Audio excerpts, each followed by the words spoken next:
Hello everyone, this is Giri here, your host of Ask Giri Physio show. Today the episode number 8 and season 3.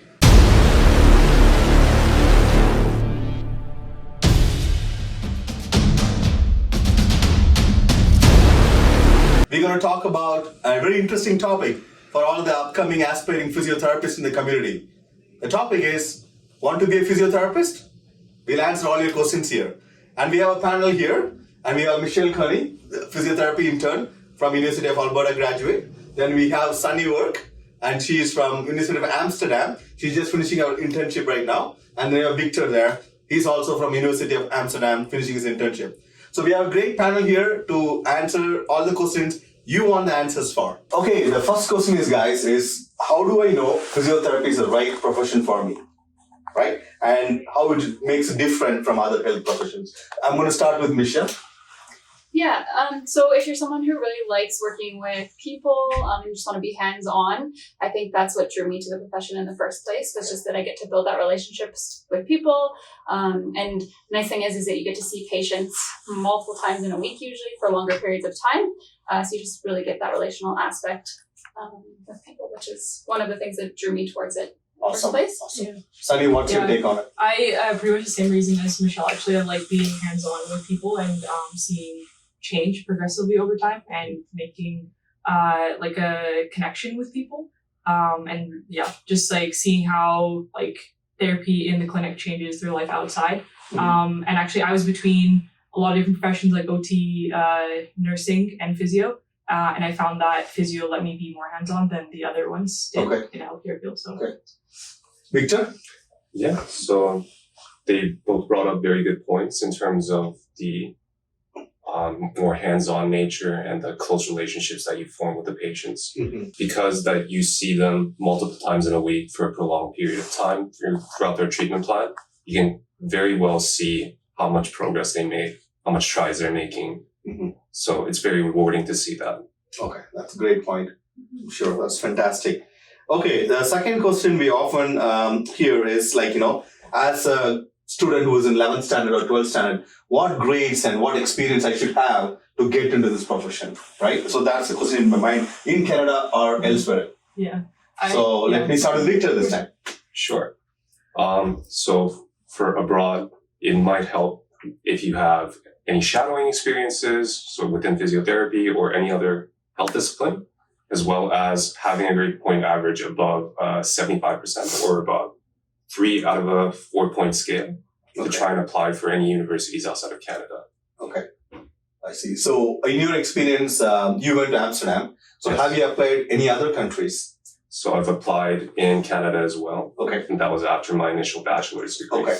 So with my additional experience in my previous program, it helped me to kind of get a fast track into the program at the Amsterdam University of Applied Sciences. Awesome. So that helped me tremendously.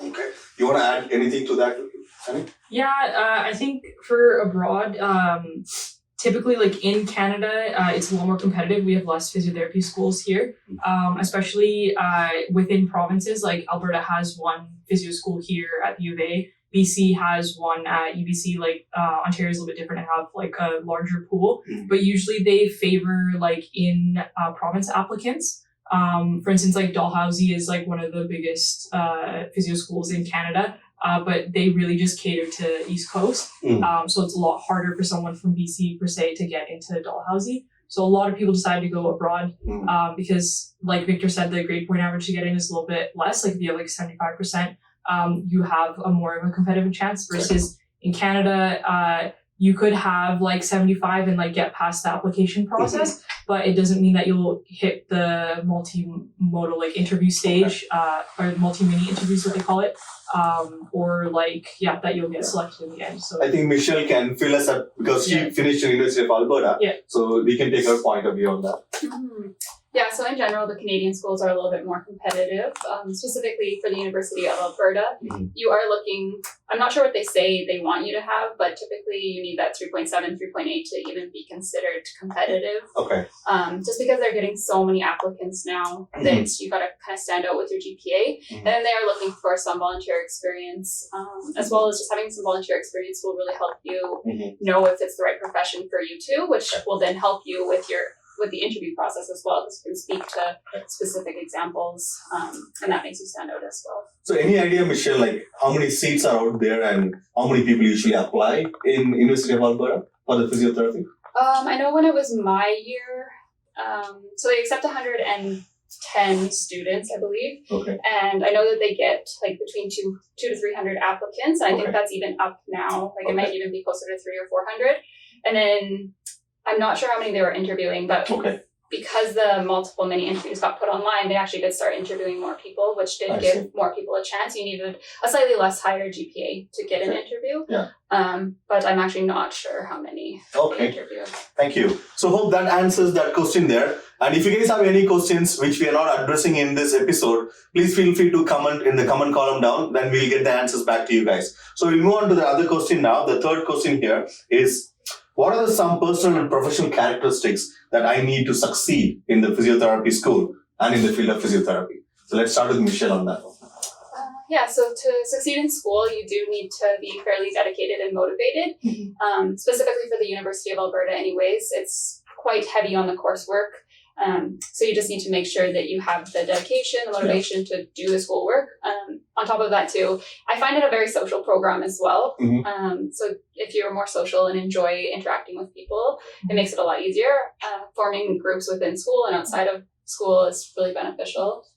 Do you guys work in small groups in class? Or Yeah, so generally there's a lot of partner work, there's a lot of small group work. So you do have to be social and interact with people. It's not a program you can do on yourself because you need to have those hands-on skills, and the only way to get them is to partner to practice. Exactly, yeah. Thank you, Michelle. Sunny? Yeah, I was gonna say to like succeed in school, particularly, or like be able to kind of progress or like succeed in school is basically like organization is a huge part of it as well, because you have a lot of, like Michelle said, like school is very fast paced in physio, because you kind of jump from a semester to like being on practicum and like back and forth, so it's a lot of organization on your part, a lot of like long hours kind of trying to understand the material, because there's a lot of things to understand or like working with the human body. And I can't speak for practicing physio, maybe Michelle can, but like on internship, I found like, again, the organization and interprofessional skills come in, and just kind of really taking your time to understand like what you're applying from school, and like why you're doing things kind of helps.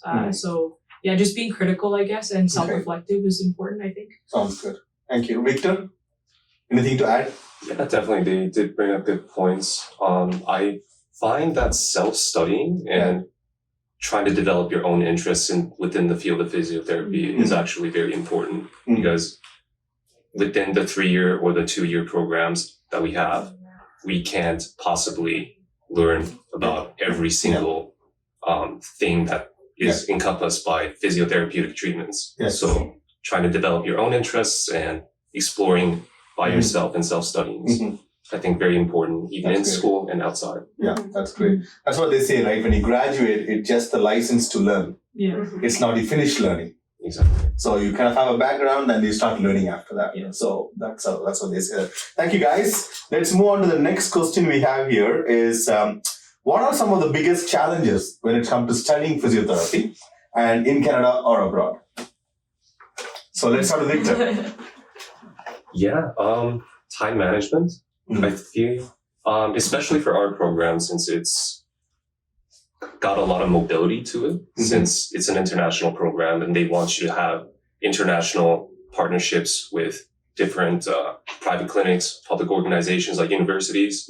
So we're moving around quite a lot for our internships or for our minors. So time management, when the time zones are completely flipped, for example, you might have courses going on, you might have multiple things running at the same time to try and orient yourself is a little bit hard sometimes, but you get used to it quite quickly, and then you can push through it. Actually, just adding on to what Victor said, I noticed there's like a trend, like when any physio school that you're going to attend, you have like competencies that you have to reach as a physiotherapist. And you kind of see that trending like throughout school and like throughout your practicums. And so, for instance, like time management and like organization skills are like a huge part of physiotherapy, and it like plays into school as well. So I think if you understand that from the get-go, then you kind of get to work on that throughout school, and you can apply it to your practice. So yeah, that's something I started to realize like towards the end. And then I was like, oh, actually, this is why we're doing competencies. But if you kind of understand it from the beginning, then it helps a lot. I'd say that was probably the most difficult thing, is like trying to grasp everything. But then if you kind of put it into those competencies, it makes a lot of sense, actually. It kind of helps. How about you, Michelle? Yeah, I have kind of two specific things I learned through school. One is that, kind of mentioned before, you're not going to know everything. You're not going to have all the answers. And I think transitioning from an undergrad where you're very competitive into physio, where you just simply can't know everything. And it's crazy how much I've learned since I've been working now. And just being able to accept that you won't have all the answers, or that the best phrase that they always use, the best and the worst phrase they always used in school was, it depends. And that was a really hard thing to grasp onto, and that you won't always have a specific diagnosis, and there's just so much to learn. And then as well as transitioning from being in a very competitive undergrad to get into physio school to now, these are your colleagues. They're your classmates and your colleagues, and they're not your competition anymore. So that is both a challenge, but also something that has been really nice that I found in school. And you had an undergrad in kinesiology, right? Correct. And Sunny, you too. And Victor, what's your undergrad? Health sciences. Yeah. So that really helped, isn't it? In your physio school, having that background undergrad, rather than having like mathematics or chemistry. So that's something, would you suggest to our viewers that choosing the undergrad in the respective field, if you want to go into that physiotherapy, any other options other than kinesiology, anything else you could think of would be more appropriate for them to choose? I would say that, if you have an undergrad in anything and you want to do physio, don't let that deter you. But if you have an undergrad, kinesiology helps with exercise and stuff, or any undergrad where you're working with people and just getting that hands-on experience is really helpful. So anything in healthcare, that would be helpful. Yeah, I was gonna say if you're undergrad was very lab based, and that's the only experience that you had, and you didn't really have interprofessional relationships, it might be a little more difficult. But it's not to say that you wouldn't develop that kind of skill. There's a lot of people that have different backgrounds that decide to switch careers. So not to say it's not impossible, but goes back to what Victor said about self-study, and if you don't have an exercise background, maybe it's a good time to start exercising during physio school to understand the movement that you'll be teaching patients. So you have to put in a little bit more work, but How's to come from a non-kinesiology background compared to the other guest? How do you find your physiotherapy curriculum? Some parts are more challenging, obviously. With human movement scientists, they already have the foreknowledge of how people should move and how certain actions should happen. But I feel like other than those challenges, it's more important that you focus a little bit more on the extracurricular aspect, volunteering to try and see if it's right for you, but at the same time also understand how the business works, how the actual patient care process works, and then just apply yourself. If you see that I need a little bit more body awareness, movement awareness, then go to the gym, ask kinesiologists questions, and those things will catch you up to the speed a lot more than starting up with a discipline that's related, so such as health sciences, for example. So I think the extracurricular part really helped me more. Okay, that's great. It's a great perspective on that. Okay, next question. What are some of the biggest challenges you get when it comes to studying physiotherapy? I think we touched on this a little bit. It's just for us, it's a lot of moving around for our internships. We actually, it's a pro and a con of our program is pretty much everyone in our program is bilingual. And so it's a cool aspect to for me, for instance, I speak French and Punjabi as well. I learned a bit of Dutch living in the Netherlands. So I got to kind of try out all of the languages that I already know in a setting.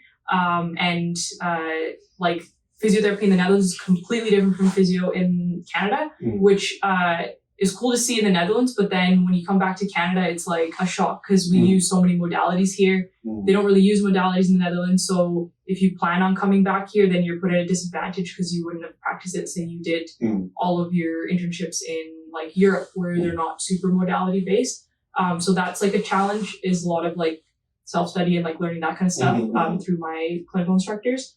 But yeah, that's probably the biggest challenge for me, was like understanding how different healthcare systems work, as opposed to just the Canadian healthcare system. So You, Victor, any challenges you want to talk about while studying physiotherapy or about studying physiotherapy? I think Sunny touched on that quite well, because we're the same program and it's very international. So those are the challenges that we face. Also the mindset of how we approach patients in the Netherlands as opposed to how we approach patients here in Alberta or in Ontario or in BC are a lot different. Yes. Because their approach to health and how they think about health is completely different. I feel like a lot more in the Dutch side of things, it's active lifestyles. They want to do things. While over here, I feel like a lot more of the health approaches, they want things done to you or to them. So they want to be a little bit more passive, and it's kind of, how do you work with that? Yeah, again, depends on what kind of category they are in. The patients, it varies, right? Yeah. So, it is a motor vehicle accident, or it's a workman compensation injury, or it's a private physiotherapy where somebody injured their ankle, they want to go back to soccer. So everybody's motivation is different, everybody's goals are different. I think that's what you're facing here. Even in the last 6 months, 3 months you were here, you're seeing spectrum of people having a different goals and different enthusiasm in participating in the program. And I think like a lot of our classmates in Victor included got to do internships in certain places where physio isn't like direct contact for patients. So you did one in Austria where the doctor has to screen the patient before, and I think Germany does the same thing. So like you don't, as a physio, like you don't do screening as much, whereas like here in like North America, you really have to screen to make sure that like physio is right for the patient.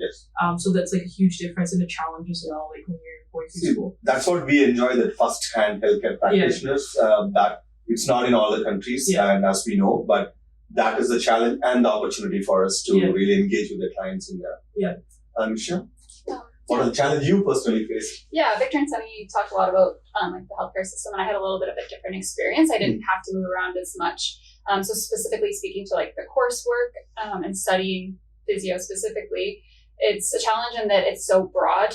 So it kind of touches on so much. I didn't realize the physio scope was so wide. So it's really nice that you get to touch on everything. However, you may be learning about things that don't interest you as much, and things that like, some of the things that surprised me was like learning about medications and all of this. So it was just a lot more than I thought it would be. So the coursework itself was a bit challenging. That's great. Okay, let's move on to the next one, which is what kind of things you learn in physiotherapy school, and what is the scope of practice after you finish it, and what are the different kinds of physiotherapy? So it's 3 different questions. So why don't we answer one question each, right? Let's ask Victor, you can answer the question, what kind of things you learn in physiotherapy school? So we learn about basically how do you break up human movement? So biomechanically, what are we looking at when someone does an action? And then is there a limitation in that action based on what we know physiologically? Can we see some differences from what is normal in terms of their anatomy to more broad things such as psychology, pharmacology, a little bit on the administrative side. So thinking about business plans, for example. So those are all things that you can expect to learn at physiotherapy schools. Okay. And Michelle, what is the scope of practice once you finish your physiotherapy? Yeah, so as I mentioned before, it's a lot broader than I thought. There's a lot of things physios can do. Like mentioned, we can be the first-hand healthcare provider. We can see patients first after a motor vehicle accident, after all of that. So scope is wide, where we might see people coming into clinic for injuries that just happened.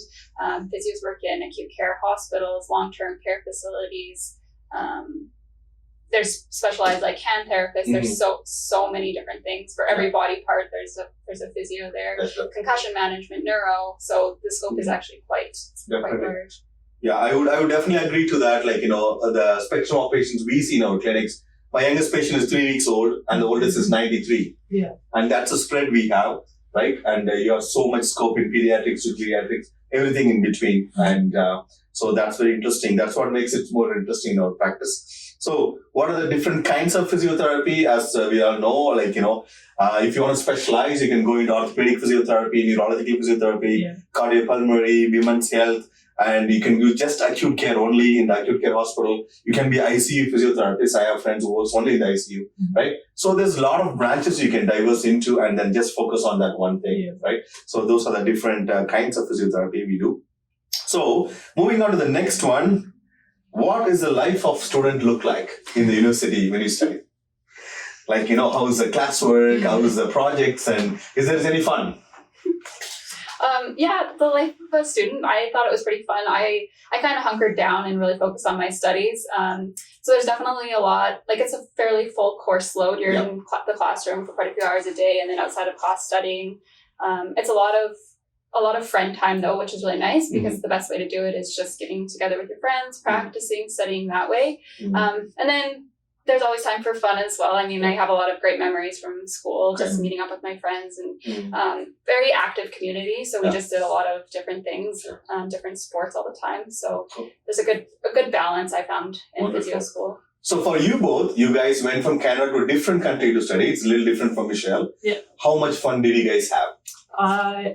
This is a hard question because like the first year school, I'd say, or maybe first semester school was like a lot of exploring and like a lot of making new friends, fun exploring like Amsterdam, Europe.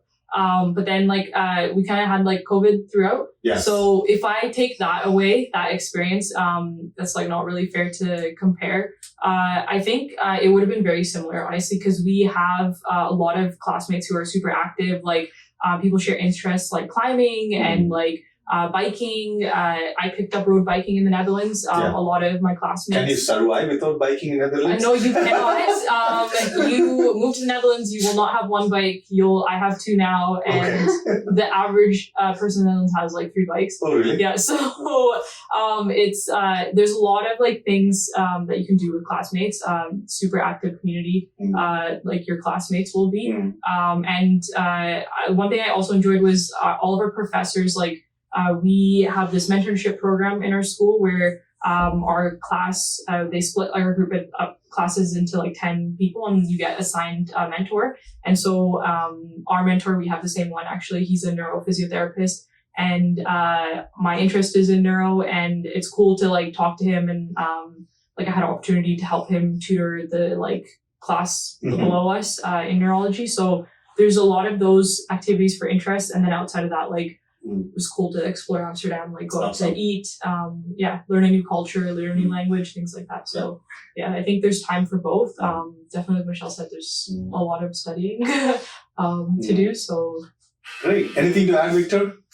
I think they touched base quite well. Okay. Just want to say that it's super important outside of your super heavy course load to try and develop a support network for yourself, especially for us since we're international students that came from different places. Don't have roots there. So you learn very quickly how other people work and how other people think. And then you kind of group yourself together with like-minded people who have the same working pace and then the same kind of lifestyle. So like Sunny mentioned, the various kinds of different hobbies that other people have. And then you kind of match yourself with them. And then you spend the majority of your experience in those social groups. Okay, awesome. Okay, let's move to the next one. Where's my next question here? Okay. What is the registration process like after you finish your physio school in Canada or abroad? I think it's the same process for both, wherever you finish it. What is it like? You want to say that answer, Michelle? So once you graduate. Okay. So to become a registered physio in Canada, you have to there's 2 exams. So you have to complete your written national exam. Usually people tend to complete that while they're still in school. because you need that to be being able to even practice in Canada. Yeah. And then there's also a clinical component of the exam, which is usually like 6 months to a year down the road that you have to pass. So when you do the written exam, you are an intern, you're on the provisional registrar, and then when you pass that clinical component, you then become on the general register and full-fledged physio. And then within that practice, you also have to apply with your college to be able to practice. So you have to, there's a few different modules you have to do, a couple little courses you have to do. You have to make sure you have like liability insurance. What else do you have to do? You have to, for when you're an intern, you have to make sure that you have supervised practice. So you can't actually practice as an independent physio yet. You have to have someone who's on the general register to supervise your practice. You have to have a criminal record check. So there's just a few little processes that is different for each college, wherever you're practicing, depending on the province. Good. So students who's going abroad or studying in Canada have to go through the same process what Michelle has just explained there. So the next one, that last question is, so we talked about how to prepare to go into school, what happens in school, and how to register after school. Now the last question is, so once I finished and graduated, what are the things or steps I need to do to get a job? Okay. Like how do I prepare myself to get a job? I can speak from abroad is, so the registration process, if you're coming back to Canada, is pretty much the same. You just have a credentialing process you have to go through to make sure that your coursework was the same, equivalent to Canadian coursework. But you take the same exams, same process where you have to work under a physiotherapist. The one thing is, this is something you need to start thinking about when you're in school, is Canadian students don't think about this because the school is like built that way to meet the amount of hours you need. But you need to make sure that you have met, I think it's 1,020 hours of clinical practicum experience. And then you need to have had 40 cardiopulmonary, I think it's 100 MSK and 100 neuro hours. And so with a program like ours, we kind of pick and choose our internships. So say I had chosen 4 orthopedic internships, that would have put me at a disadvantage, not only clinically when you're going to practice as a physio, because you didn't see as much as you could have, but also disadvantage of coming back here and being able to register. So it's thinking before you finish, but I guess to prepare yourself, I just say to continue to educate yourself and just realize that things you learned in school 2 years ago, there's always new studies coming out on protocols, so just kind of keep up with that. That's pretty much it. Victor? Yeah, so speaking on in terms of maybe wanting to stay abroad, for example, so there's different legal frameworks outside of Canada that applies to you. So if you, for example, stayed in the Netherlands and want to continue staying in the Netherlands, there's the BIG registration process for the Netherlands, which works similarly to the Canadian one, but there isn't an examination component to it. Rather, there's a language check component to it. So you do need Dutch at a proficiency level in order to be registered as a licensed physiotherapist on top of your diploma. Yeah. So that as well. If you're trying to go to a different country, then you need to do the nostrification process, which is you take your degree and then you go to the country's Chamber of Commerce or Chamber of Education and say, I got this from, let's say, the Netherlands. Is this equal to or equivalent to your degree in this country? So things like that are very important. Language components, legal documentation. Also outside of that, just trying to get a job is similarly to how you've applied yourself in the different internship settings, for example, and then which field or which component of physiotherapy or which area of physiotherapy do you want to focus on, and how do I apply myself more to that area and make a good impression on the leaders of that industry or field. Great. Those are great answers, guys. Yeah, just to summarize, just to conclude, I studied my physiotherapy bachelor's in India, and then I did a couple of post-graduations in India. Then I applied for credentials when I came to Canada. We had double the number of hours they needed here, so it was easy to do the credential evaluation. And then I did my theory exam, and the first week after I landed, I did my theory exam, and then next month I gave my practical exam. But when I first came, I can work as physiotherapist even before the theory exam, under mentorship. and then it's your theory and practically you pass, then become physiotherapist. So this is my 20th year in Canada. I truly enjoy what I do here, and I enjoy that first-hand healthcare practitioner thing and working relationship with everybody. And we have actually guided a lot of people from here to go to different places to study. University of Alberta, I sent people to Australia to study. And they only talked about Netherlands here. There's a lot of good programs in London, Brunel University. Now we just went there. And then we have students from there also. Before I have students from Brunel. Then Australia has some very good programs, and a lot of other countries have good programs as well. So the point of this is what you have to do to get into our own University of Alberta. Or if you don't get it, don't get disappointed. You have other options, and don't, put your head down and then give up on it. Try for other countries. You can still be a physiotherapist and be a successful physiotherapist in the community to serve the community the way you want it to be. So that is the whole point of this whole discussion. And physiotherapy is changing. A lot of things, what I learned in school is no more valid, and everything is changing. You have to continuously learn and to prove yourself to be the best. And also it's just not about muscles and joints, that you are the health coach. You are the lifestyle coach for a patient. You are taking care of their hydration, their activity, their sleep, their diet, everything. It's not just the muscles and joints. I just want to touch on that one. So you're going to be a health coach, not just a physio. So hope that answered everything. If you guys want anything else, just shoot a question. We will send you guys the answers. Thank you so much, Victor, Sunny, and Michelle, for your time. Until I see you guys next time, bye.